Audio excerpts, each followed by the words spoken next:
നമസ്കാരം. കേരള രാഷ്ട്രീയത്തിൽ അത്യപൂർവമായൊരു ഭരണമാറ്റത്തിന്റെ സൂചനകളാണ് 2026 നിയമസഭാ തെരഞ്ഞെടുപ്പിന് ശേഷമുള്ള റിപ്പോർട്ടുകൾ നൽകുന്നത്.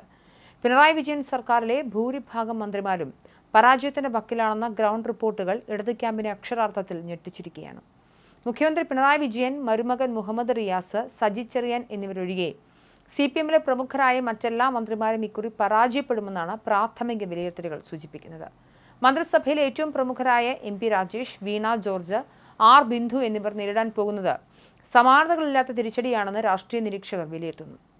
തൃത്താലയിൽ VT ബൽറാമിനോട് MP രാജേഷ് അടിയറവ് പറയുമെന്നാണ് സൂചന.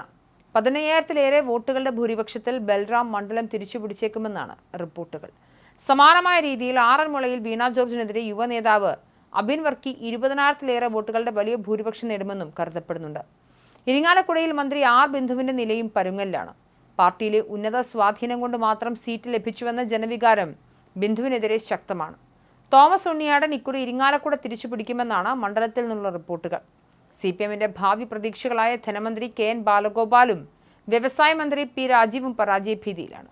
കൊട്ടാരക്കരയിൽ ബാലഗോപാലിനെതിരെ ഐഷ പോറ്റിയെ രംഗത്തിറക്കിയത് വലിയ ഗുണം ചെയ്തതായാണ് വിലയിരുത്തൽ.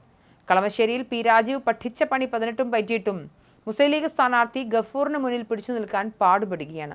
ലീഗ് സ്ഥാനാർത്ഥിക്ക് വലിയ ജനപ്രീതി ഇല്ലെങ്കിൽ പോലും രാജീവിനെതിരെയും സർക്കാരിനെതിരെയും രൂപപ്പെട്ട ശക്തമായ ജനവികാരം UDFന് അനുകൂലമായി മാറിയിട്ടുണ്ട്. കണ്ണൂരിൽ കടന്നപ്പള്ളി രാമചന്ദ്രനും നിലം തൊടാൻ കഴിയാത്ത അവസ്ഥയിലാണ്.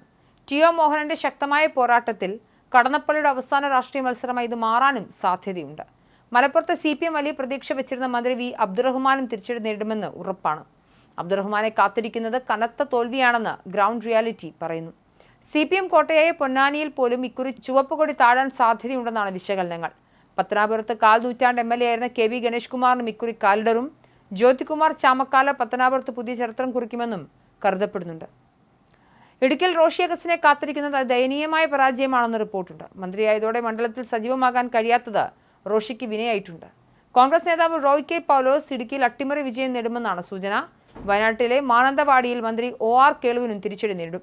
കേളുവിനെതിരെ വ്യക്തിപരമായ പരാതികൾ ഇല്ലെങ്കിൽ പോലും മണ്ഡലം UDFനൊപ്പം നിൽക്കാനാണ് സാധ്യത. ഏറ്റുമാനൂരിൽ മന്ത്രി VN വാസവനെതിരെ പാർട്ടിക്കുള്ളിൽ തന്നെ വലിയ മുറുമുറുപ്പുകൾ നിലനിൽക്കുന്നുണ്ട്. നാട്ടകം സുരേഷ് ഏറ്റുമാനൂരിൽ വാസവനെ മലർത്തിയടിക്കുമെന്നാണ് റിപ്പോർട്ട്. CPM മന്ത്രിമാരിൽ J ജിഞ്ചുറാണി പരാജയപ്പെടുമെന്ന് ഉറപ്പായിട്ടുണ്ട്. എന്നാൽ K രാജൻ, GR അനിൽ എന്നിവർ സുരക്ഷിതരാണ്. P പ്രസാദിന്റെ കാര്യത്തിൽ ഇഞ്ചോടിഞ്ച് പോരാട്ടമാണ് നടക്കുന്നത്. NCPയിലെ AK ശശീന്ദ്രൻ മാത്രമായിരിക്കും മുന്നണിയിൽ വിജയിക്കാൻ സാധ്യതയുള്ള മറ്റൊരു മന്ത്രി. തെരഞ്ഞെടുപ്പ് ഫലം പുറത്തു വരുമ്പോൾ ഇടതുപക്ഷം നേരിടുന്ന ഏറ്റവും വലിയ പ്രതിസന്ധി പ്രതിപക്ഷ നേതാവായി ആരെ നിയമിക്കുമെന്നതാകും. മുഖ്യമന്ത്രി പിണറായി വിജയൻ പ്രതിപക്ഷ നേതാവിന്റെ റോളിൽ ഇരിക്കാൻ താല്പര്യപ്പെടില്ലെന്നാണ് രാഷ്ട്രീയ വൃത്തങ്ങൾ പറയുന്നത്.